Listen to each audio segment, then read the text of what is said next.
सगळ्यांकी praise Lord. जेजू क्रिस्ताच्या नांवान तुमकां सगळ्यांकी देवाच्या उतरांच्या नियाळाक तुमकां स्वागत करता. Thank you Jesus, praise you Jesus, hallelujah.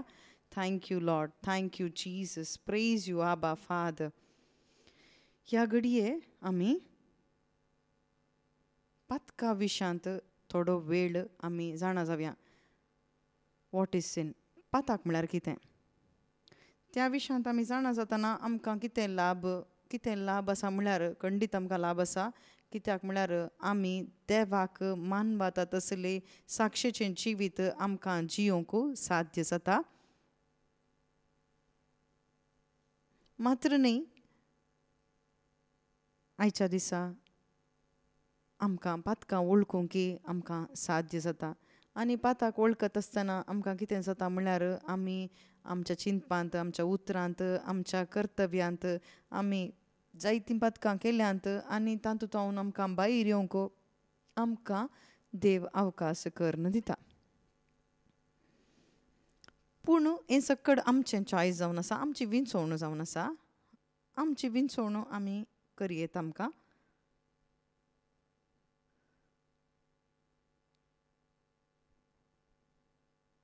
पाताक आमकां सगळ्यांक गोत्त आसा सीन. पाताक म्हळ्यार कितें म्हणून आमच्या मायंडांत आसा.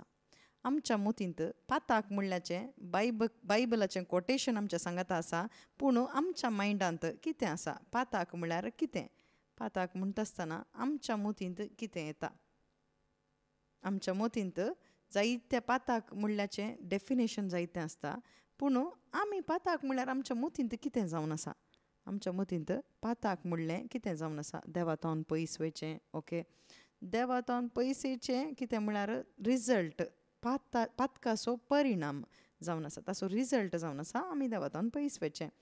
देवाचीं उतरां आमी उतरून मिकून चलचीं जावन आसा तें पाताक. ओके, देवाची आज्ञा, देवाचे उपादेश पाळिनासतना जियोवचें पाताक. ओके, देवाचो मोग जाणा जायनासतना आमी जियोवचें पाताक. ओके ओके हें सकड आमकां कळीत आसा, हें सकड बायबलांत आसा, हें सकड पाताकत. पूण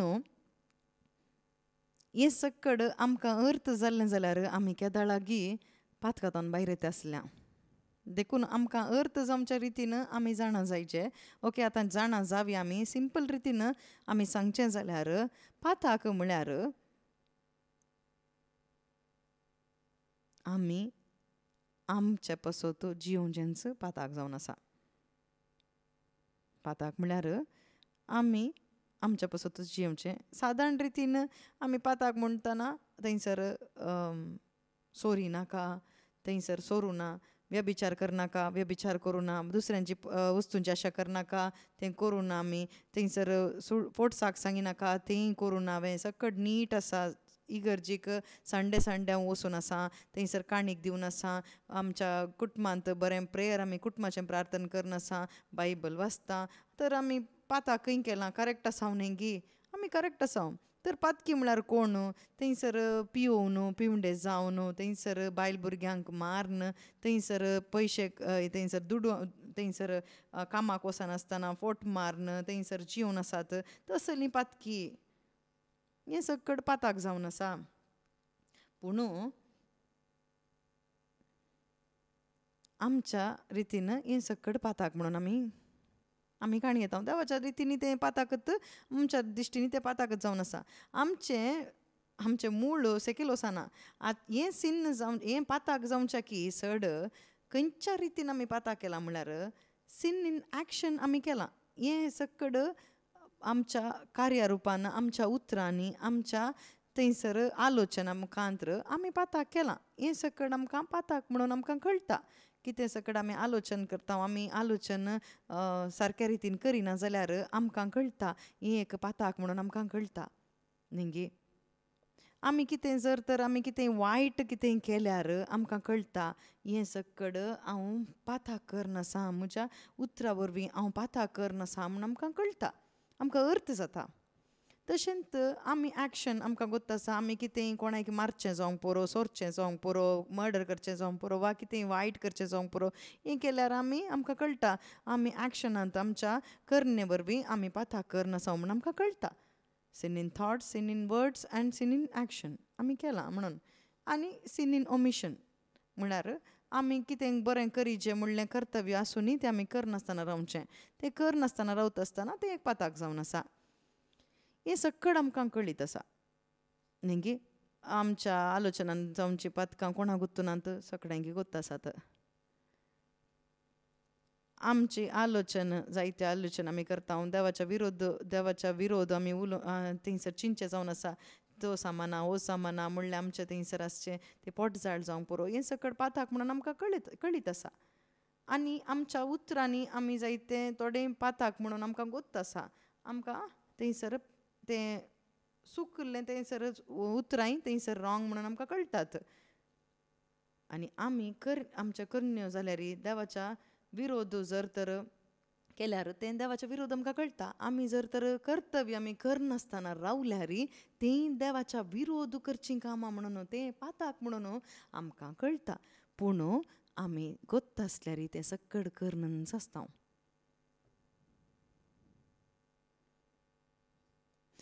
कितलीं पातकां आमी वळखल्यार, कितलें पातकां वळखून गेल्यार आमकां हीं पातकां सोडून पाताक सोडून आमकां जिवंक जाता ना.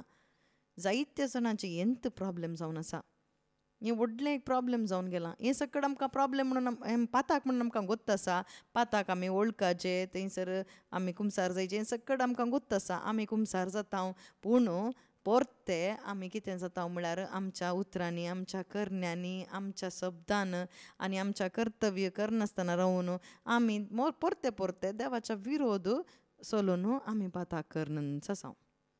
कारण कितें म्हळ्यार नीज जावन पाताक म्हळ्यार कितें म्हणून आमकां अर्थ जायनातले वरवीं.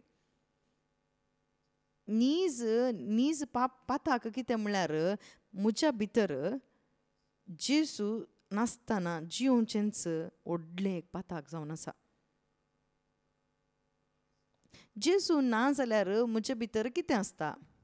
If Christ is not in you, what else is there in you? जेजू क्रिस्त तुजे भितर ना जाल्यार तुजे भितर कितें आसा? कितें आसता आमच्या भितर? कितें आसता म्हळ्यार मरण आसता आमच्या भितर, डेथ आमच्या भितर आसता, मरण आसता.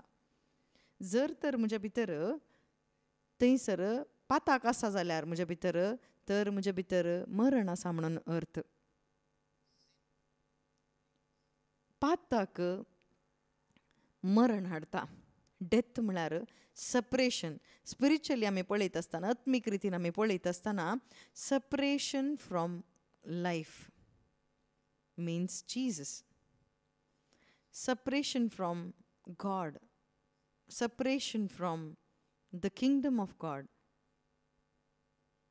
एकल्या मनशाच्या भितर मरण जर तर भितर आसा जाल्यार पाताक करता आसतना, पाताक केल्ल्या वेळार ताचे भितर कितें येता? मरण येता, मरण येता. मरण म्हळ्यार कितें? आत्मीक रितीन आमी पळयचें थंयसर कुडीच्या सैमान आमकां गोत्त आसा, ह्या संवसारांतल्यान बिंगडवेचें आमकां गोत्त आसा. पूण आत्मीक रितीन आमी मरण म्हणटा आसतना separation from God, separation from his presence, ताच्या हाजरपणांत हांव देवा थावन आमी पयस वेचेंच मरण जावन आसा. बायबला प्रकार आमी पवित्र पुस्तका प्रकार पळयल्यार, देवाच्या प्रकार आमी पळयल्यार, रोमाघरांक बरयल्ल्या पत्रांत चॅप्टर 3:23 आमी पळयल्यार वाचल्यार कळटा, हर एक मनीस पातकी जावन आसा. हर एक मनीस पातकी म्हणच्याचो अर्थ कितें? ताच्या भितर कितें आसा म्हणून अर्थ? ताच्या भितर मरण आसा म्हणून अर्थ. हर एकली मरणांत आसात म्हणून अर्थ.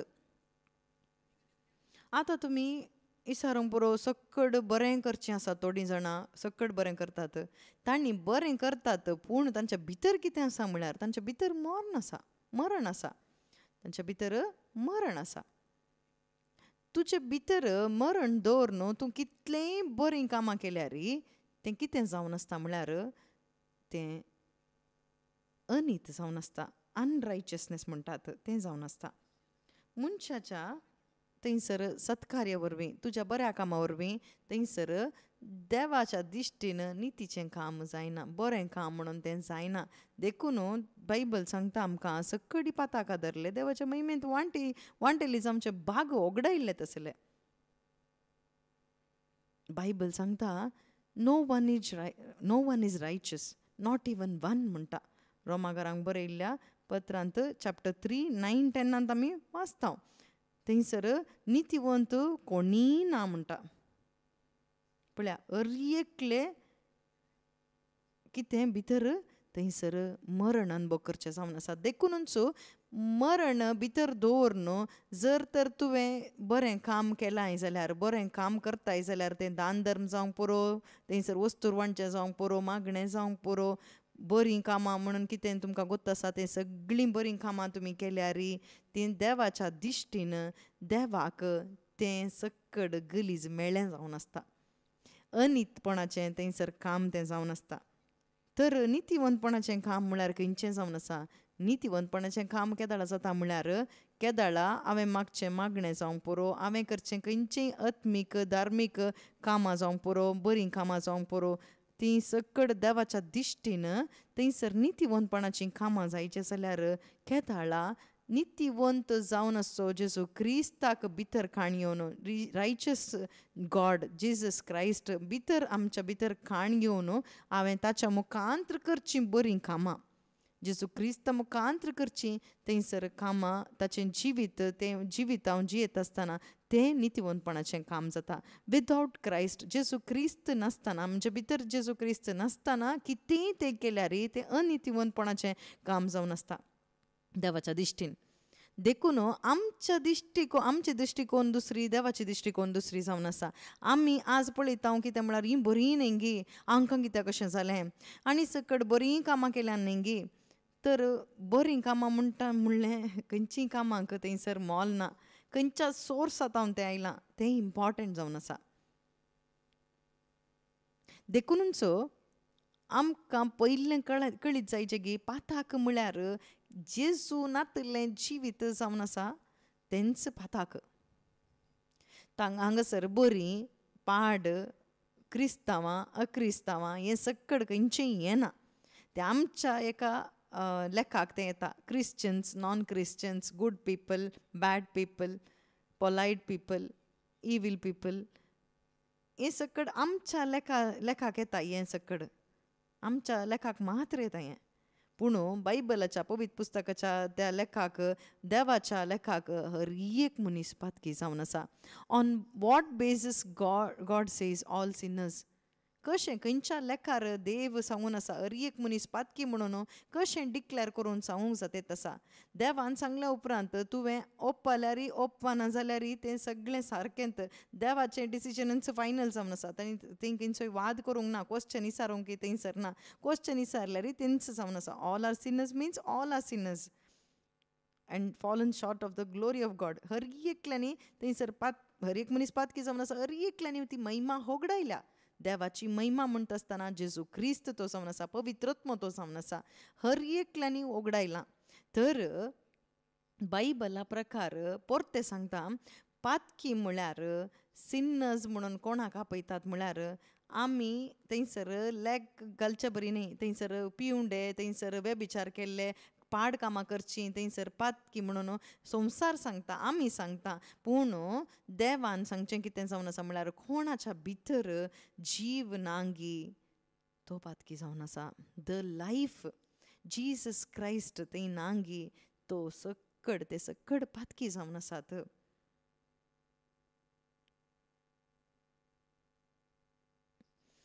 क्रिश्चन जाल्यार तितलेंच, कॅथलीक जाल्यार तितलेंच, प्रोटेस्टंट जाल्यार तितलेंच, पेंटेकॉस्ट जाल्यार तितलेंच, थंयसर उदकान बुडून पवित्रनान काण गेल्यार तितलेंच, थंयसर उदकांत उपेवन थंयसर बाप्तिस्म काण गेल्यार तितलेंच, थंयसर माथ्यार उदक घाल्यार तितलेंच.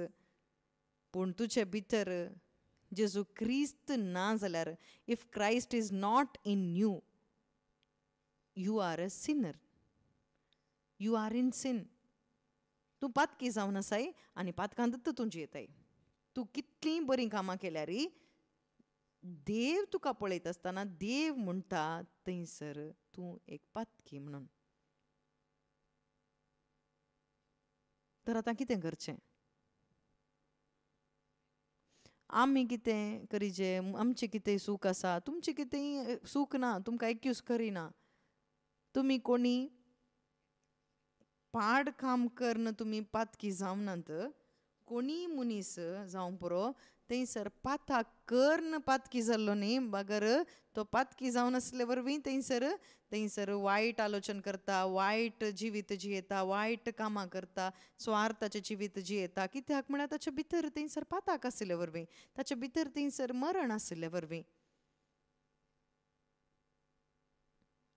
मरण थंयसर भितर कशें आयलें म्हळ्यार आमकां गोत्त आसा, आदामा मुखांत्र थंयसर हें पाताक आयलें. तुमी खंयचें कश्ट काडून तुमी हें करूं ना, तुमी थंयसर जल्मातनाच आमी बरीं म्हणून तुमच्या मतींत आसूंक पुरो. पूण बायबला प्रकार आमी पळयल्यार रोमाकारांक बरयल्ल्या पत्रांत चॅप्टर 5:12 आमी वाचल्यार कळटा. रोमाकारांक बरयल्लें पत्र आमी काडया. चॅप्टर 5:12 आमी वाचता थंयसर पळया तर, एका मनशा वरवीं संवसारांत पाताक भितर सरलें आनी त्या पातका बराबर मोरनी आयलें. पळया, एका मनशा वरवीं कितें आयलें संवसाराक? पाताक आयलें. तो एकलो मनीस कोण? तो आदाम जावन आसा. एकलो मनीस तो आदाम जावन आसा आनी त्या आदामा मुखांतर पाताक आयलें आनी त्या पातका बराबर मोरनी आयलें. खंय आयलें हें मोर्न? संवसारांत प्रवेश जालें. संवसार म्हणलो खंयचो संवसार? ह्या संवसारांत आसच्या हर एका मनशांतय एका मनशां तावन पाताक आनी पातका तावन मोरनी ह्या संवसारांत प्रवेश जालें. तुज्या आनी म्हज्या भितरय प्रवेश जालें. तर बाय डिफॉल्ट आवयच्या गर्भांत आमी आसून त्या आवयच्या गर्भांतल्यान भायर येताना हांव कितें उखलून हाडून येता म्हळ्यार म्हज्या भितर जीव हांव जोडून येता गी. म्हज्या कुडींत जीव आसा. आत्म्यांत कितें जोडून येता हांव? आत्म्यांत मरण उखलून घेवन येता हांव. थंयसर मरण म्हणटना सादारण मरण न्ही, बगर थंयसर सासणाचें मरण हांव काणयोन येता. आमी सांगता भुरग्यान कितें केलें पाप. तुमी पळयता आसतना फिजिकली आमी पळयतना थंयसर भुरगें थंय प्राय जाल्या, दादलो स्त्री हें सकट पळयता. पूण देव आत्मो जावन आसा आनी तो आत्मीक रितीन आमकां पळयता. ह्या आत्म्यांत पळयता आसतना ह्या आत्म्यांत जीव ना, तितलेंच ताणें पळोवचें. थंयसर जल्म घेवन 1 म्हयनो जाला एका भुरग्यान, ताच्या आत्म्यान कितें ना? आत्म्यान जीव ना. कित्याक ना? कित्याक म्हळ्यार जीव ताणें जोडूं ना. तर त्या भुरग्याक देवाच्या दिश्टीन तें कावंट जाता गी, लेखाक येता गी. आतां आमच्या घरांत थंयसर मेल्लीं आसात, जायतीं जाणां मरण जाल्यांत आनी थंयसर तुमच्या घरा फंक्शन आसतना तांकां पुरो लेखाक दवरून तुमी इन्विटेशन प्रिंट करतात गी. आतां रेशन कार्ड आसा तुमच्या घरा, तांच्या त्या रेशन कार्डांत कोणाचें थंयसर लेख आसता? जिवाल्यांचें आसता की मेल्ल्यांचें आसता? जिवाल्यांचें मात्र न्ही गे.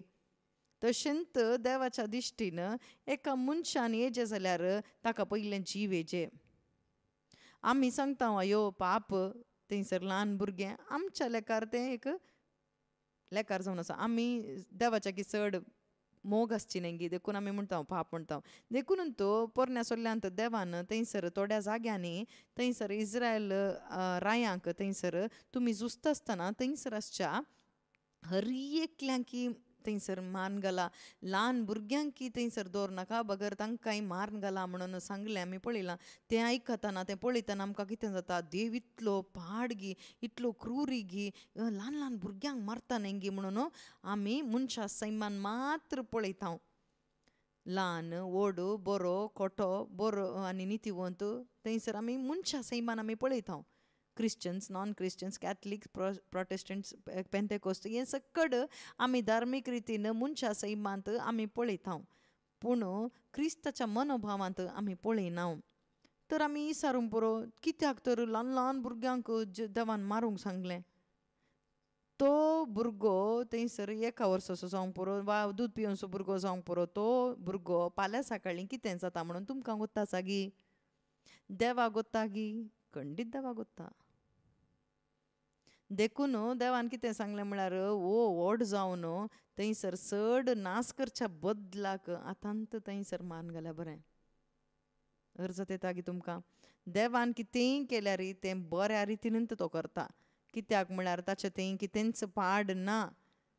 आमी थोडे फावटी चिंता आमी देवाच्या की बरो म्हणून चिंतून आमी देवाकच पाड वायट करून घालता.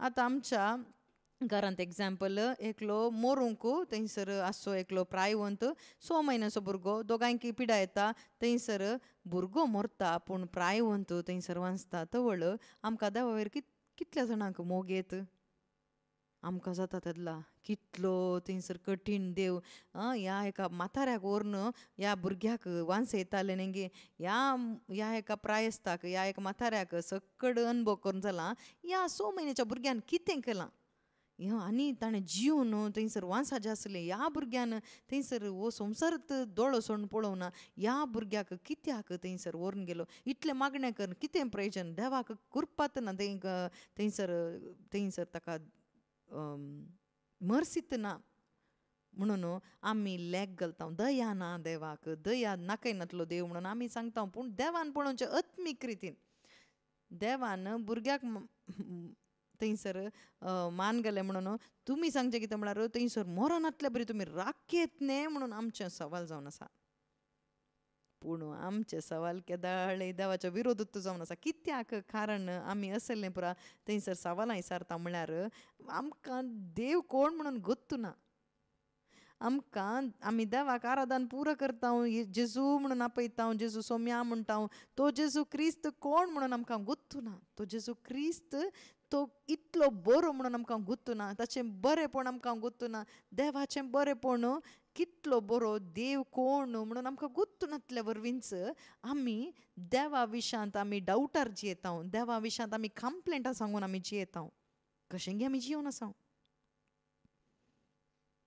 गोत्तू जाल्यार भाव भयणीनो आमी नीज जावन देवाचो मोग करून जियेता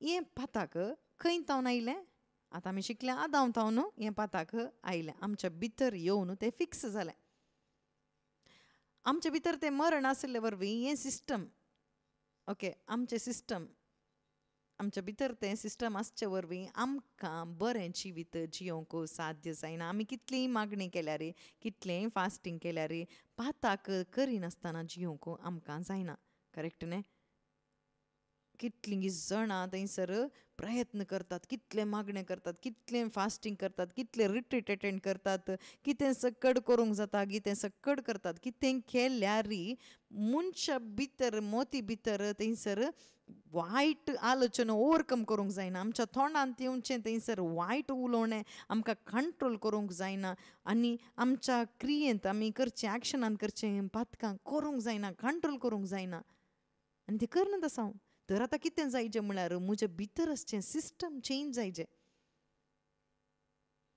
आमच्या मोबायल फोनान जावंक पुरो आमच्या दुसऱ्या खंयचेय इलेक्ट्रॉनीक इन्स्ट्रुमेंट जावंक पुरो थंयसर पाड जाल्यार थंयसर ल्हान बोड जाल्यार थंयसर रिपेर करतात थोडे फावटी रिपेर करचें म्हणटात तुमचे भितरलें मादर बोर्ड तुगेलां थंयसर हाचें मेन IC गेलां म्हणून सांगतात देखून थंयसर भितरलें पुरो रिप्लेस करीचें म्हणटा थंयसर मॉल कितलें म्हळ्यार मोबायल फोनाचें तूं मॉल जाता थंयसर मोबायल फोनाक 8,000 जाल्यार थंयसर 7,000 थंयसर रिप्लेस करूंक म्हणून सांगता ताचो अर्थ कितें म्हळ्यार सिस्टम हॅज गॉन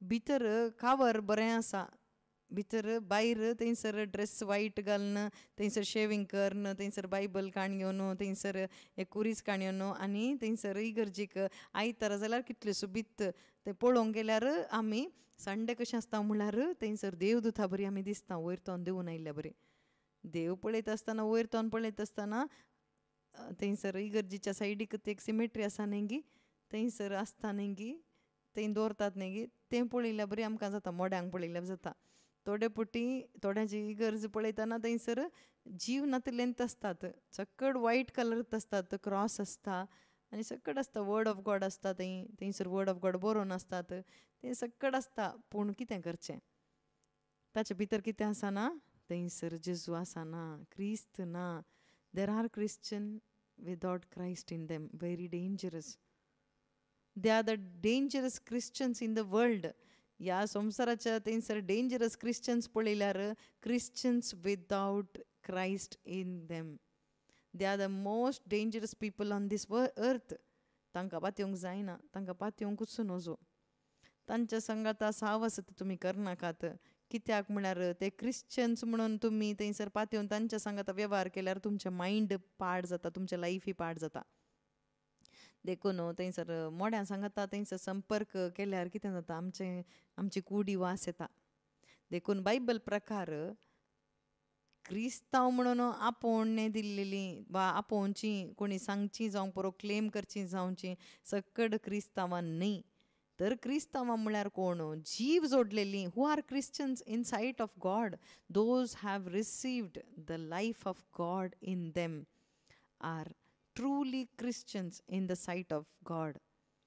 देवाच्या दिश्टींत, सर्गींच्या दिश्टींत नीज जावन क्रिस्तांव कोण म्हणून सांगचें जाल्यार थंयसर क्रिस्तांवच्या धर्मान जावं पुरो, सभेन जावं पुरो, क्रिस्तांव प्रेयर ग्रुपान जावं पुरो, क्रिस्तांवच्या त्या कुटुंबांनी जावं पुरो, सो कॉल्ड क्रिश्चन्स न्ही, कोण सकड नीज जावन क्रिस्ताच्या आत्म्याक थंयसर रिसीव करून जियेतात गी, जेजू क्रिस्ताक थंयसर स्विकार केला गी, तींच जावन आसात नीज क्रिस्तांव. आनी they are the people free from sin.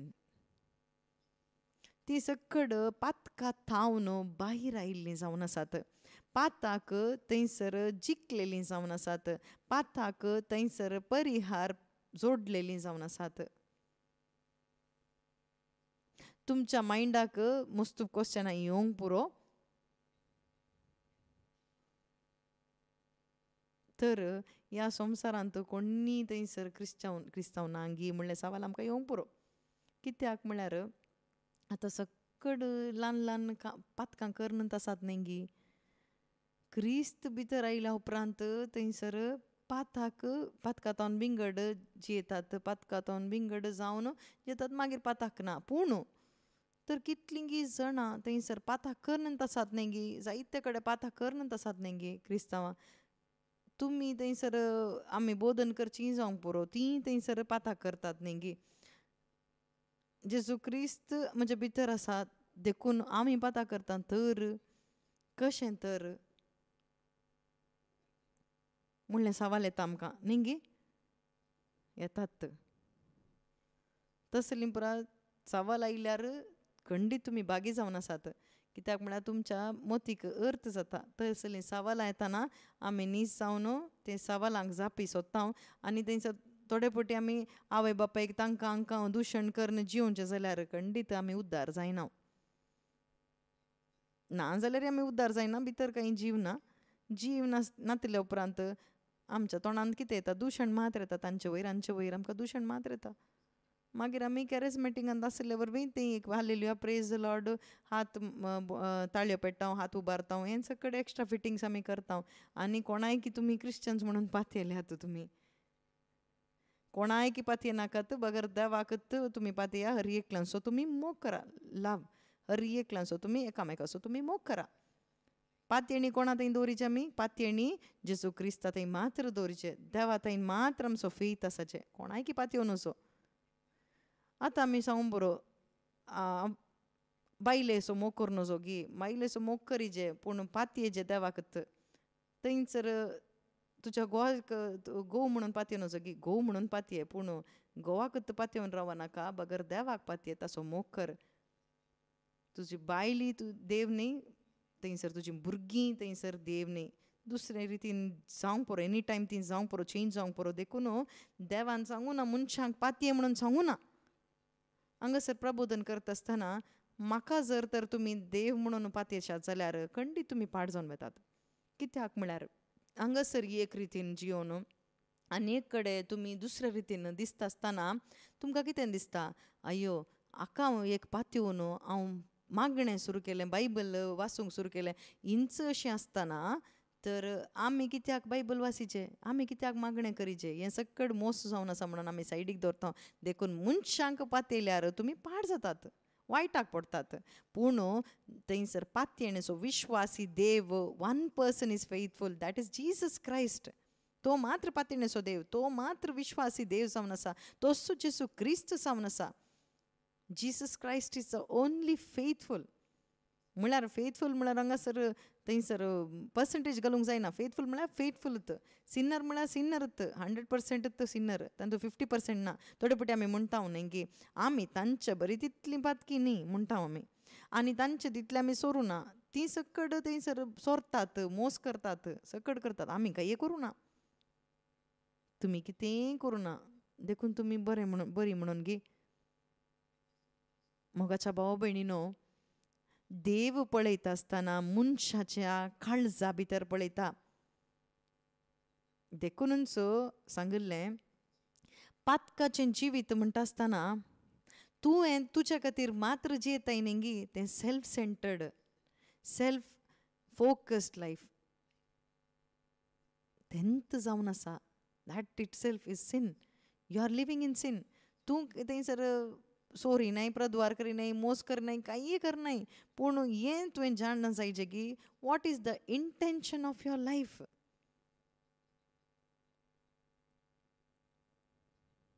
हें सकड सवालां तुमच्या भितर आसूं दीत. What is the intention of your life? Existence. आमी ह्या संवसारांत जिवन आसां न्ही गे, आमी जिवंत आसां न्ही गे. What is the intention? तूं कित्याक जिवन आसा ह्या संवसारांत? कित्याक आमी आसां ह्या संवसारांत? कित्याक आसां गे गुत्तू ना आमकां. कित्याक थोडे फावटी आमी विचारतना कित्याक हांव हांगासर जिवंत आसां गे, मेल्लीं जाल्यार बरें आसलें. हें सकड सवाल येतात आमच्या भितर. तुमकां जर तर इंटेंशन ना जाल्यार खंडीत तुमी डेड इन स्पिरीट. कांय इंटेंशन ना ब्रदर वा सिस्टर म्हणटा आमी. तूं निज व्हडले पातकी जावन आसाय. जर तर तुज्या भितर मरण आसा, इंटेंशन ना तर तुज्या जिवितांत. आनी थोड्यांक तुमच्या जिवितांत इंटेंशन कितें, उद्देश कितें म्हण विचारल्यार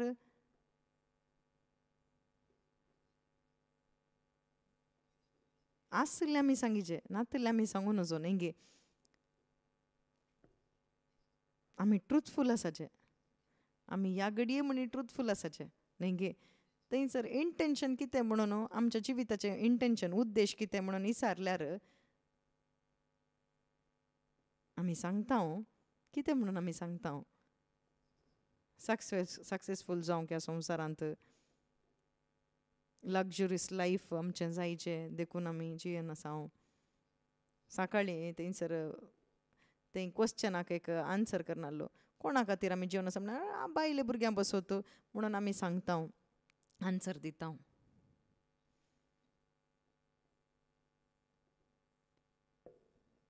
हर एकल्यांच्या भितर एक उद्देश आसो, थंयसर दुरुद्देशूच आसा.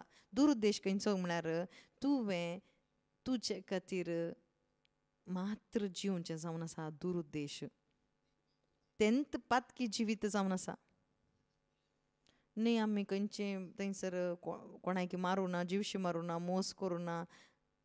वय ओके तुवें करूं नाय, पूण तूं कोणा पासून जिवन आसाय, तुज्या त्या तृप्ते पासून तूं जिवन आसाय, फॉर युअर सॅटिस्फॅक्शन.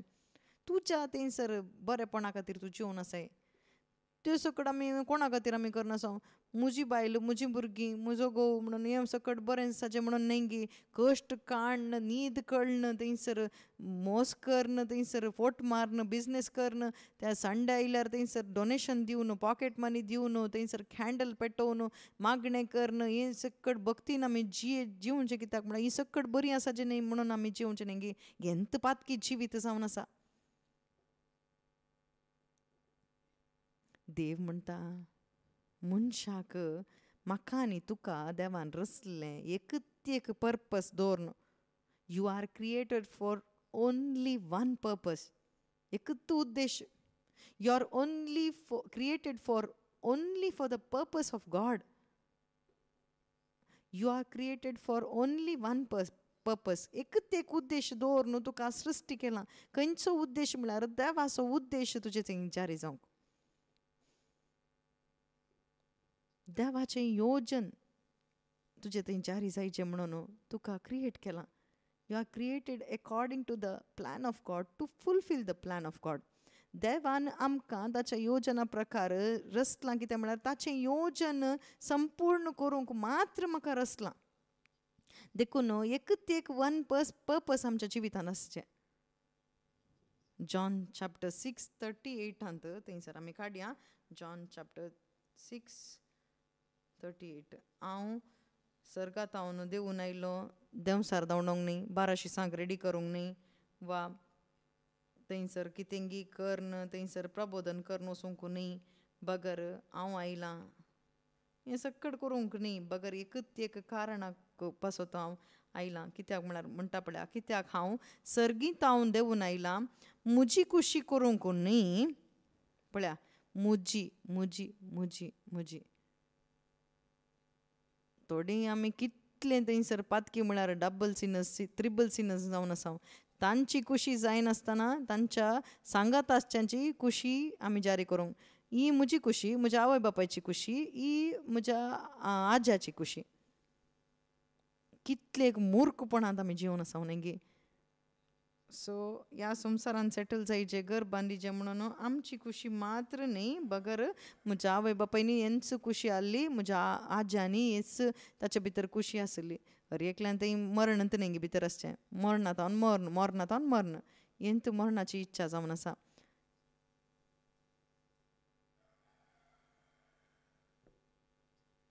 चिंतून पळोवया, थिंक करया आमी खंय आसा, आमचें कंडिशन कितें जावन आसा आमी चिंतून पळोवया. क्रिस्त आमचे भितर आसा गी म्हणून आमी परिक्षा करून पळोवया, नाजाल्यार ह्या एक आयकत आसतना आमी जोडून घेवंक आसा उतरां प्रकार. ओके, कित्याक हांव सर्गीत हांव देवून आयलां म्हजी खुशी करूंक न्ही, पळया म्हजी खुशी म्हणली नंत ना, आय एम डेड हांव म्हणलें नंत ना. पळया जेसू क्रिस्त तुज्या भितर आयला म्हळ्यार you are dead, you are no more. थंयसर मेल्ल्यांक खंयची खुशी आसा? थोडीं आमी मेल्ल्यांक आमी सोडिना. थंयसर थोडीं क्रिस्तांव आसात, म्हज्या आज्याक हें खुशी ती खुशी म्हणून आमी थंयसर समाधीक व्हरून कितें सकट बरें आसा तांकां लायक आसलें तें सकयल खावचें पिवचें, विस्की ब्रँडी बिडी सिगरेट तें पुरो व्हरून दवरता, बिरयानी आनी पुरो व्हरून दवरता. मेल्या उपरांत आमी थंयसर समाधी सोडिना.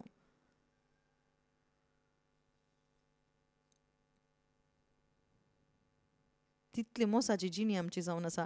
भितर कित्याक म्हळ्यार आमचे भितर आसचें मरण न्ही गे, हें सकट डेड स्पिरीट आसूं न्हू, आमी सेम स्पिरिटाक कनेक्ट जाता. देखून जेसू क्रिस्त म्हणटा सर्गीत हांव देवून आयिल्लो म्हजी खुशी करूंक न्ही म्हणटा. पळय कोणाची खुशी करूंक न्ही म्हणटा? म्हजी खुशी करूंक न्ही म्हणटा. देवान आमकां सृश्टी केल्लें रचल्लें तर म्हजी खुशी करूंक न्ही.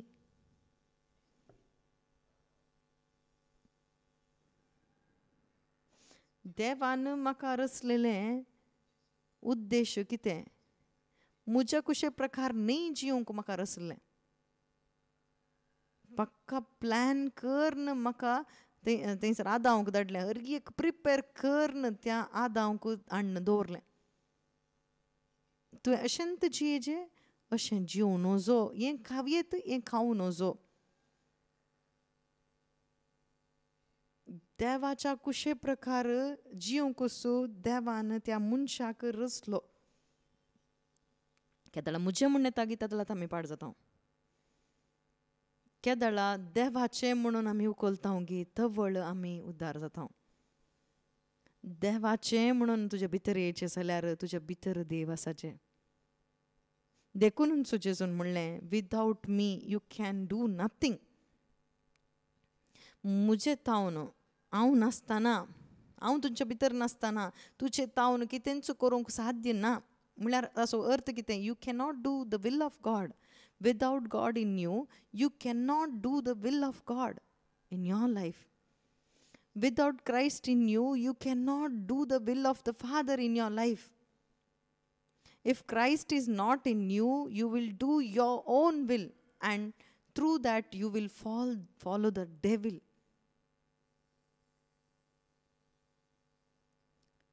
संडे इगर्जेक येवचें आसतलें, सांप्रदायीक रितीन येवचें आसतलें, doesn't mean that you are following the will of one who is in you.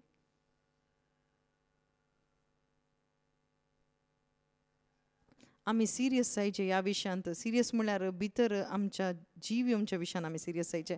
कितें एक कॅन्सर कोणाक आयलें, शुगर आयलें, BP आयलें म्हणटा आसतना आमी सिरियस जाता गी, भयंकर सिरियस जाता आमी. आमच्या आत्म्यांत जीव ना म्हणटा आसतना आमी सिरियस जाता गी ना. आमी सिरियस जायचे ह्या विशयांत. आमी सिरियस जावची जायतीं उतरां आसात. सिरियस आमी जायचे उतरां आयकचे. आमी उतरां आयकत आसतना आमच्या भितर सिरियसनेस येवन आमच्या भितर तें लायफ जीव भरता आमच्या भितर. ओके, आमी वाचया. कित्याक हांव सर्गींत तावन देवून आयलां म्हजी कुशी करूंक न्हय. पळया परते म्हणटा म्हजी कुशी करूंक न्हय म्हणटा. म्हजी कुशी करूंक न्हय बगर म्हाका धाडलेल्याची कुशी करूंक. पळया म्हाका धाडलेल्याची कुशी करूंक. पळया तुजें लायफ ब्युटिफूल जायचें जाल्यार तुमच्या लायफांत हॅप्पी लायफ जायचें गी. तुमकां एक सुबित एक तृप्ती रितीचें जिवीत जायचें गी. हेंत एक पॉलिसी आमी जियोंक एक डिसिजन करया. Simple policy. हांव म्हज्या कुशे प्रकार आनी मुखार जियेना. आनी म्हज्या कुशे प्रकार न्ही कोणाची कुशी म्हजे थंय जावंक हांव जियेना. थोडे फावटी आमी सांगता फ्रेंड्स मुख्य म्हाका फ्रेंडान सांगलें हांव करतां. म्हज्या आज्यान सांगलें आजयेन सांगलें आमी करता. तिंत मुख्य. थंयसर बायलेन सांगलें हांवें करचें. तितू बायलूच मुख्य जावन आसा. आतां ताच्या की व्हडलें पळयल्यार थंयसर आवय बापायची थंयसर परिस्थिती. पयल्याच्या काळार आवय बापाय जावन आसलीं पूण आतां आवय बापाय कितें करतात भुरग्यांनी सांगलें आमी करचें.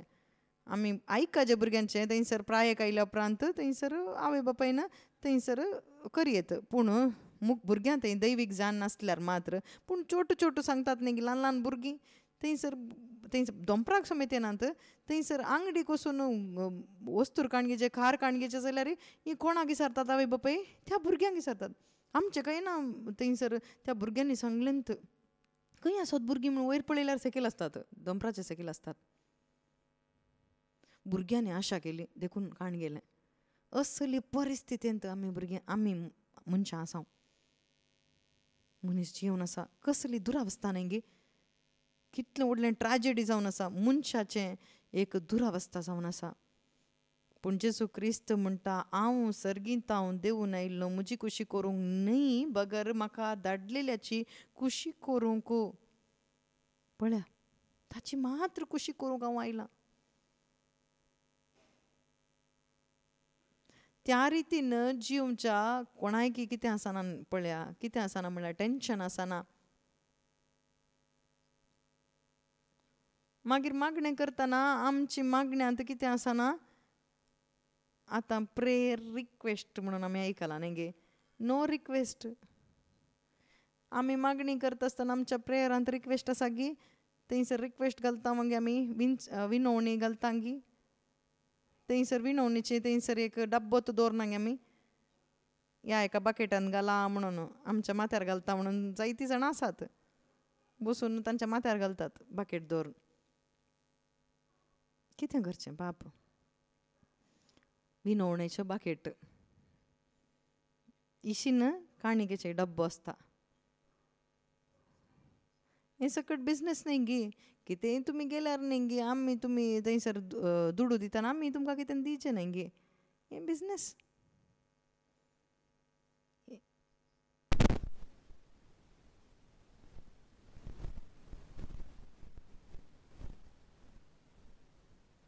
ओके आमी तुमकां आतां दिल्या उपरांत आमी जोड दिल्या मागून जोड दिल्या उपरांत आमकां हक्क ना गी तुमचे कडेन विचारूंक. आतां आंगडी गेल्यात तुमी थंयसर आयटम काणी गेल्या पण थंयसर दुडवाची थंयसर दुडू विचारता न्ही गी. तशेंच थंयसर विनवणेचें एक बकेट हांगा दवरल्यार हांगासर विनवणी घालून थंयसर सायडीक आमी एक बकेट दवरता. तुमची खुशी कितलें घालयात तुमी डिपेंडींग अपॉन युअर विनवणी. तुज्या विनवण्याक ताका तशीन काणी घालयत. आनी आमची विनवणी तुमची विनवणी आमी तयार करता म्हणून बसून थंयसर मागणी करची आसता जायतीं जाणां.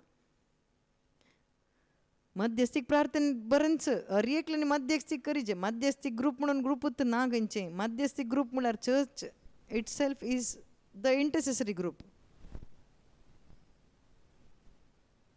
तें आमचें थंय जायचें.